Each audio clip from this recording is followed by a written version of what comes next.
বাংলাদেশ জামায়াতে ইসলামের কেন্দ্রীয় নায়েবে আমির সাবেক সংসদ সদস্য অধ্যাপক মুজিবুর রহমান বলেছেন, পতিত স্বৈরাচারের রেখে যাওয়া জঞ্জাল দূর করতে যত দ্রুত সম্ভব সংস্কার কাজ সম্পন্ন করে জন আকাঙ্ক্ষা অনুযায়ী নির্বাচন দিতে হবে।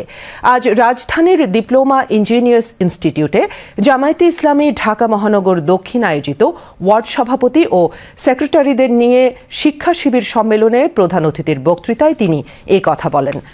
জামায়াতে ইসলামী ঢাকা মহানগর দক্ষিণের আমির নুরুল ইসলাম বুলবুলের সভাপতিত্বে সেক্রেটারি ডক্টর শফিকুল ইসলাম মাসুদ সম্মেলনে বক্তব্য রাখেন। বক্তারা বলেন, বৈষম্যহীন, দুর্নীতি ও সন্ত্রাসমুক্ত বাংলাদেশ প্রতিষ্ঠার লক্ষ্যে সকলকে ঐক্যবদ্ধভাবে এগিয়ে যেতে হবে, যাতে করে পতিত স্বৈরাচার আর কোনোদিন এদেশের মাটিতে মাথা তুলে দাঁড়াতে না পারে। বিগত স্বৈরাচার সরকারের যে রেখে যাওয়া যে সমস্ত জঞ্জাল, এটাকে দূর করতে হবে, সংস্কার করতে হবে। আগে সংস্কার, তারপরে নির্বাচন, এটা সকলের ডিমান্ড।